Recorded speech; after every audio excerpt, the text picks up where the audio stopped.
Buen día, República Oriental del Uruguay, un día gris, húmedo, lluvioso, hay llovizna afuera, un día realmente feo, directamente así decimos, ¿no? Un día feo, no está agradable.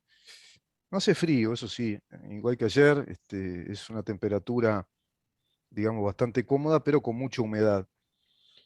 Buen día para aquellos que nos están escuchando ahora mismo en vivo por CX30 Radio Nacional 1130 AM, radionacional.com.uy para el mundo, por Facebook también para el mundo, en donde estamos, por Twitter, arroba en donde estamos, por Instagram, en donde estamos Uru, nuestro canal YouTube, mirá en donde estamos. Entrá a ese canal, te suscribís, es gratuito y ahí te vas a encontrar con una lista enorme de trabajos periodísticos que venimos realizando en esta radio y a través de este programa.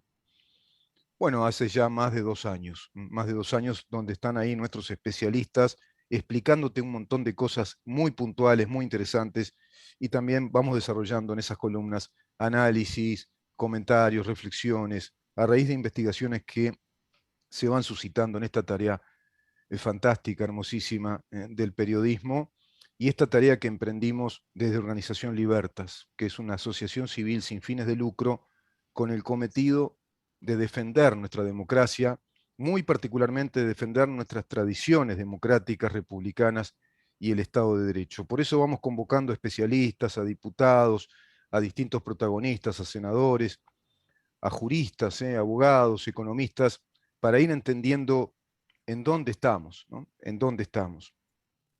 Y en este preciso momento estamos en un momento de proyecto de ley de rendición de cuentas.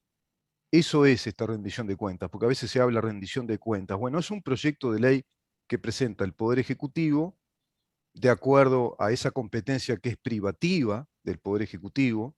Todas las leyes presupuestales saben ustedes que son privativas del Poder Ejecutivo, son competencia exclusiva, pero en consulta con el Poder Legislativo. Digamos que la organización, el orden de la casa, poner la casa en orden, poner las finanzas del Estado en orden, establecer políticas de distribución de recursos, políticas económicas, y también incluso la Constitución establece el establecimiento de políticas en cuanto al orden económico del país y en cuanto a los ingresos económicos. Bueno, todo eso le compete al Poder Ejecutivo. Y hay noticias de todo tipo, ¿no? Hay noticias, según la ministra, son muy buenas. Hay una recuperación del Producto Bruto Interno. Este año se dará un incremento del 4,8%, dice la ministra. Por otra parte, vemos que ha descendido la tasa de desempleo. Hay menos pagos por seguro de desempleo, por ejemplo. Se calcula que 40.000 empleos más estarán este año funcionando, es decir, 40.000 puestos de trabajo. Hay inversiones interesantes, ¿no? Por ejemplo, Uruguay prevé invertir 900 millones de dólares en carreteras, en todo lo que hace a la vialidad del país a nivel nacional.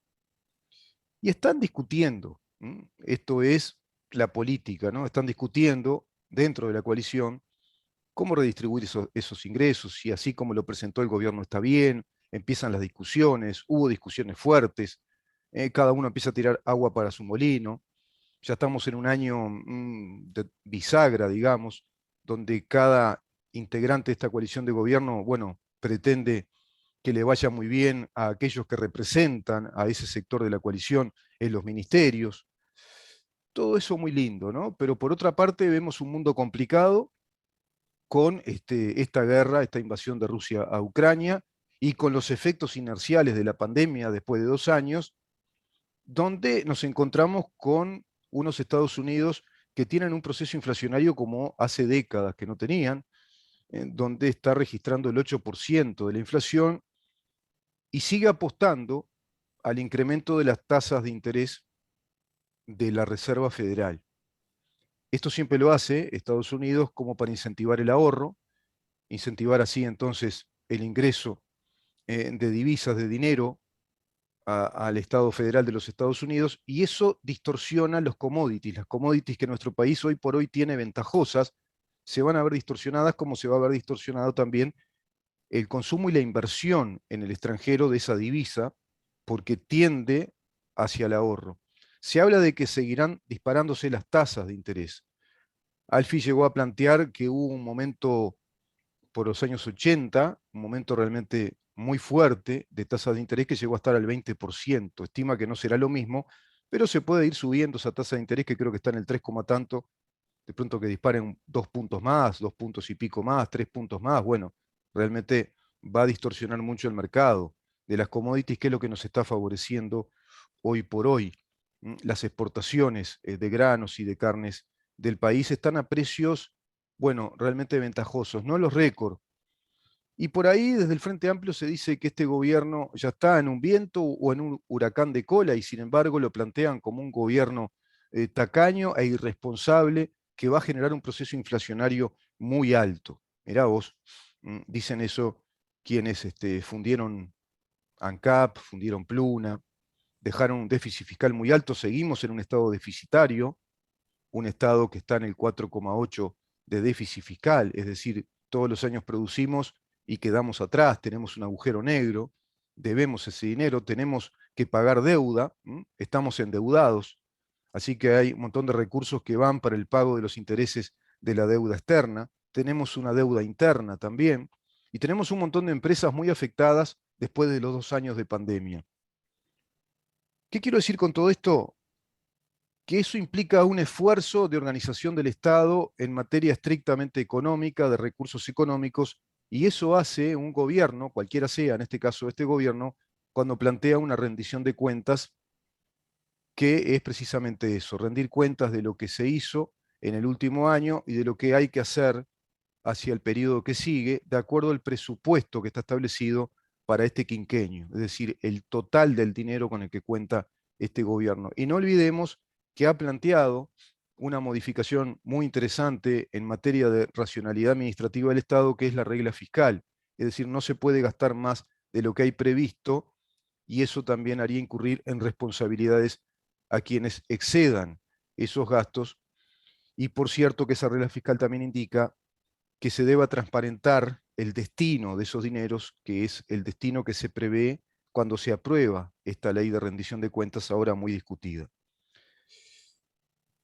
Quienes dicen que este gobierno va a disparar una inflación muy alta y que es irresponsable, son también los que planteaban al comienzo de la pandemia, me refiero a los integrantes del Frente Amplio, que también integrantes del PCNT, planteaban la renta básica universal, hacer una cuarentena larga, y planteaban la falacia de que esa renta básica universal iba a ser interesante en cuanto al derrame del consumo en el país, iba a mover la economía. ¿Qué derrame de consumo puede haber con una renta básica universal que implica, por otra parte, o digamos implica la contracara de un montón de empresas y pequeños negocios que cerrarían, hubieran cerrado sus puertas porque la gente hubiera quedado en esa cuarentena recibiendo una renta básica universal? Y a su vez, si hay cuarentena, o si hubiera habido cuarentena obligatoria, ¿en dónde se daría ese consumo ante negocios cerrados, empresas cerradas que no contarían o no hubieran contado con sus trabajadores? Toda una falacia. Y por otro lado, el Estado gastando plata para pagar esa renta básica universal, seguro que acudiendo a más deuda. A su vez tuvo que acudir a deuda externa, porque precisamente somos un país deficitario y endeudado, con una merma enorme de la maquinaria económica en esos años. Comienza a reactivarse el país, mejoran los números, estamos viendo números interesantes, ordenar la estructura económica, decimos, ordenar la macroeconomía, y tener credibilidad. Todo eso de ordenar la macroeconomía, tener credibilidad, debe funcionar simultáneamente, venimos diciendo. Lo tratamos en 2 videos que ya subimos a YouTube, muy largos, conceptuosos, mucho más conceptuosos que esto. Para muchos serán audios y videos, ¿no? Y videos aburridos, de pronto cansadores, que parecen una especie de dictado de clase, como si se asistiera a un seminario, pero es importante hacerlo, es importante ahondar en estos detalles. Yo les recomiendo que vayan y vean esos videos que editamos sobre este asunto particular de lo que significa una rendición de cuentas, las competencias privativas del Poder Ejecutivo en cuanto a ordenar la casa para saber hacia dónde vamos económicamente. De eso se trata una rendición de cuentas.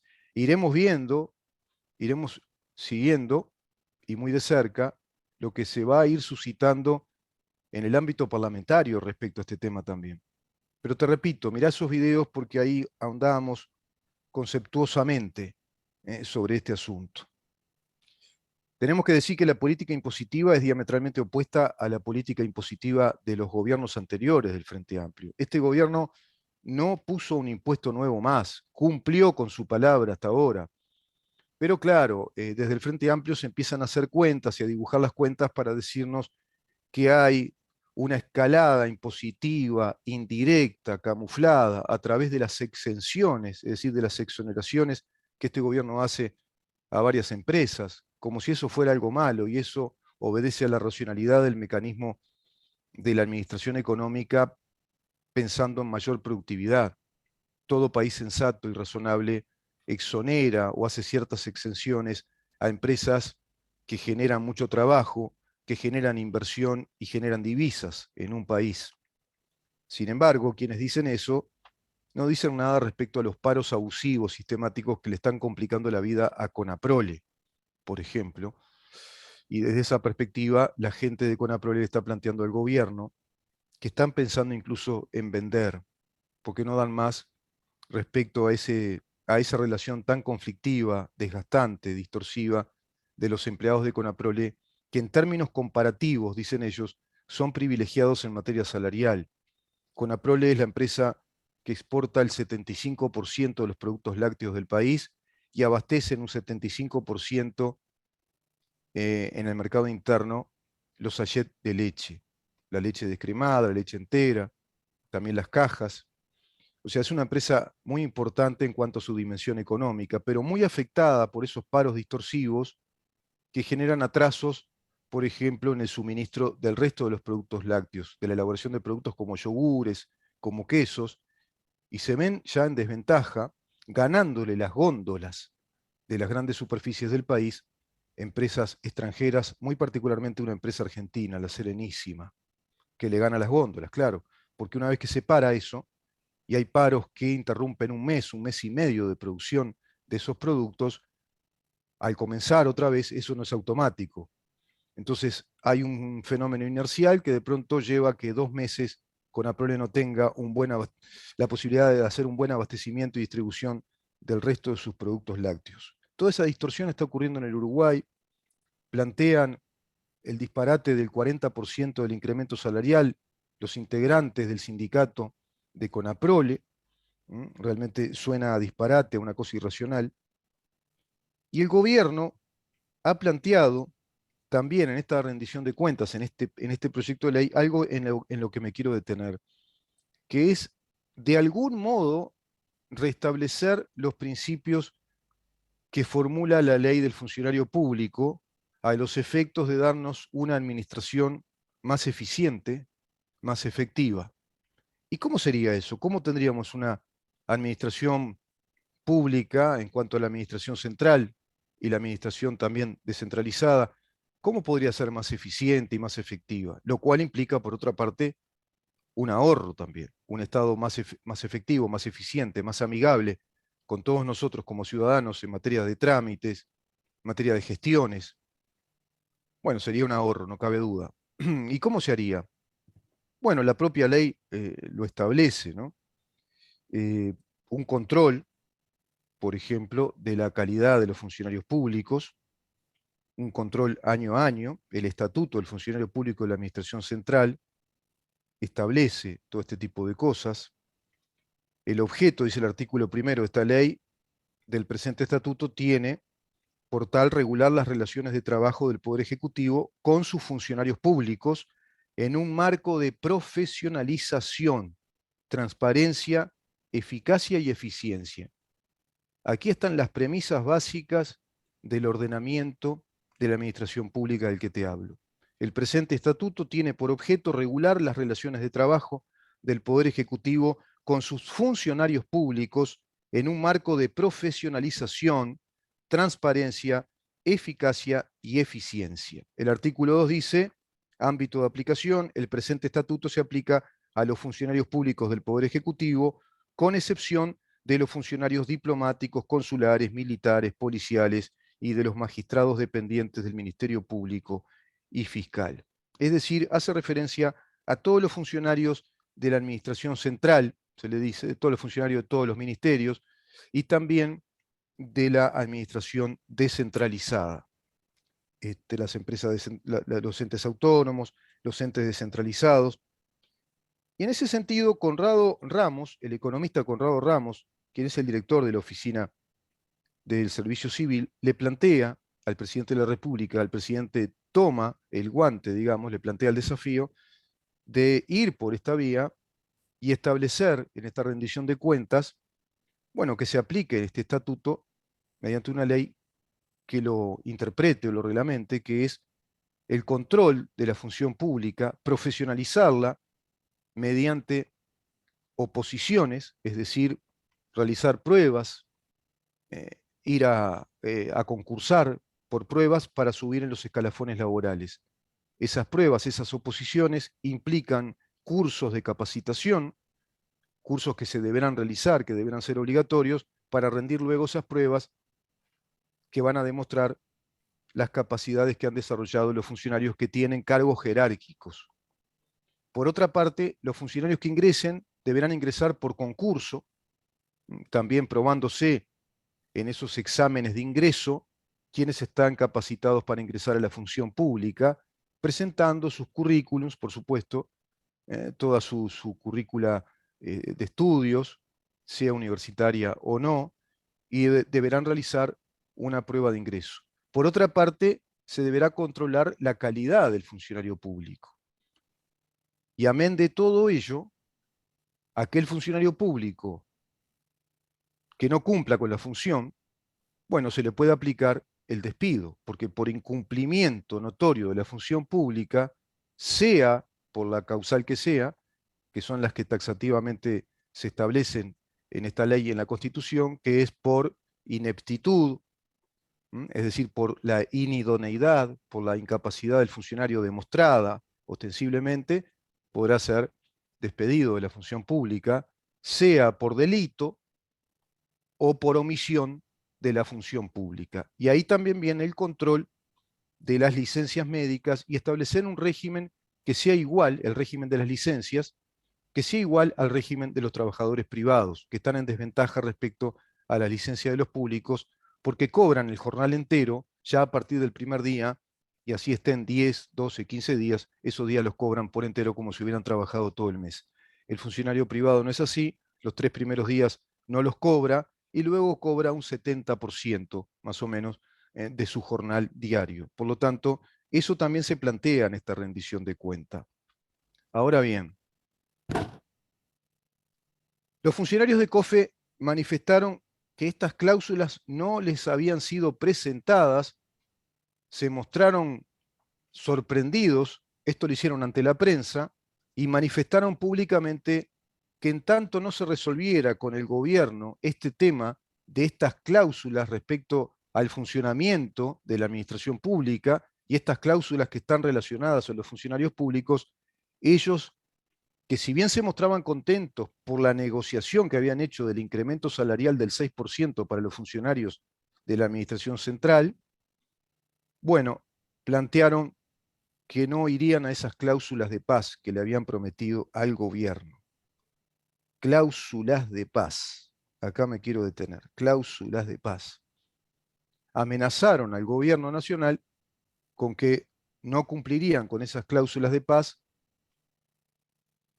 a pesar de que ya se les habían dado los aumentos, se les otorgan esos aumentos que pedían de acuerdo a la recuperación del salario real que vienen manifestando. Sin embargo, por este otro tipo de disposiciones, bueno, se mostraron descontentos, argumentaron de que no sabían nada de esto y que antes querían negociar. Yo se lo pregunté al diputado, al doctor Felipe Schipani, y me dijo que esto había quedado para un costado, que no se lo iba a tratar en la rendición de cuentas y que el gobierno les prometió que lo iba a tratar aparte. Es decir, lo va a negociar. Va a negociar entonces el estatuto del funcionario público, que es algo institucional, que cuando eso se dispone cambia, modifica la calidad de la administración del Estado y el funcionamiento del Estado, que otorga inclusive nuevos derechos adquiridos, es estrictamente institucional y en rigor es competencia privativa del Poder Ejecutivo, quiero que quede claro esto, eso que es muy beneficioso para todos nosotros, para nuestro Estado, profesionalizar la administración pública, darle más eficacia, más eficiencia, se va a negociar por cláusulas de paz. Bueno, grave error, mal negocio, diría la niña de la película Código del Miedo. Y por momentos vemos que se establecen códigos del miedo, ¿no? Se van estableciendo códigos del miedo que los impone, los instala el sindicalismo uruguayo, el sindicalismo único, en este caso COFE, ante el gobierno nacional, que renuncia a estas disposiciones para que se introduzcan en esta rendición de cuentas, en este proyecto de ley, y que queden por fuera para negociar, y todo muy solapado. Hay que estar atentos a esto. Yo me detengo en este punto porque es un punto clave. Es decir, el gobierno va a negociar no modificar sustancialmente el comportamiento del funcionario público y el comportamiento de un gobierno en cuanto a la vigilancia y el contralor de la función pública por cláusulas de paz. Las cláusulas de paz quedan en el aire, es firmar algo en el aire porque es simplemente una promesa de palabra que la pueden romper a los 2 días. Nadie te va a garantizar que esas cláusulas de paz las cumpla un sindicato.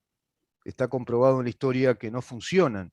Son parecidas a los consejos de salarios, inclusive son más volátiles. En este caso, ¿cuáles son las cláusulas de paz? No hacer paros. Fíjate vos, le prometen al gobierno que no harán paros si el gobierno negocia con ellos, digamos, la nueva estructura y dinámica administrativa. Mal negocio.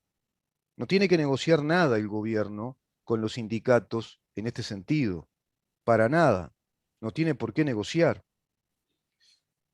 Estas cláusulas no son tales, por otra parte. El sindicalismo dice que estos son cláusulas que hay que negociar. No son cláusulas, son disposiciones que están en la ley del funcionario público y que se deberían aplicar desde siempre, que se deben aplicar, que nuestros funcionarios públicos estén profesionalizados, que cumplan con la función, que estén en los lugares donde tienen que estar, que esté justificado que haya empleados públicos en ese lugar o en esa oficina de la administración pública, que presenten que se presenten por concurso para ingresar, que a su vez los que tienen cargos jerárquicos demuestren año a año, a través de oposiciones y de méritos, que están en condiciones de seguir en ese cargo jerárquico o de incluso ascender en el escalafón también, y eso beneficiaría a muchos empleados públicos que realmente quieren trabajar en serio, que se preparan, que están capacitados, muchos de ellos profesionales, obviamente, otros que tienen, bueno, conocimientos técnicos muy importantes y que puedan ir progresando también en la administración pública es una gran garantía para el funcionario público y también para todo el país, porque dice esta ley, como lo dice la Constitución, que el funcionario público es a la función y no la función al funcionario. Te repito, todo esto son prerrogativas privativas del gobierno, porque son asuntos de Estado, son acciones que debe tomar el gobierno, son responsabilidad del gobierno, y no tiene que negociar con sindicatos este tipo de disposiciones estatutarias. No hay nada que negociar acá con sindicatos de trabajadores de la administración pública. Sin embargo, han planteado un marco en lo social, este gobierno y los anteriores gobiernos, desde el primer gobierno de la salida democrática, el gobierno Sanguinetti, han planteado un marco de negociaciones, que es el llamado marco de las negociaciones colectivas con los consejos de salarios, como si fuera un marco institucional incontestable, incuestionable, y que es la única manera que Uruguay tiene de llevar adelante su actividad como Estado.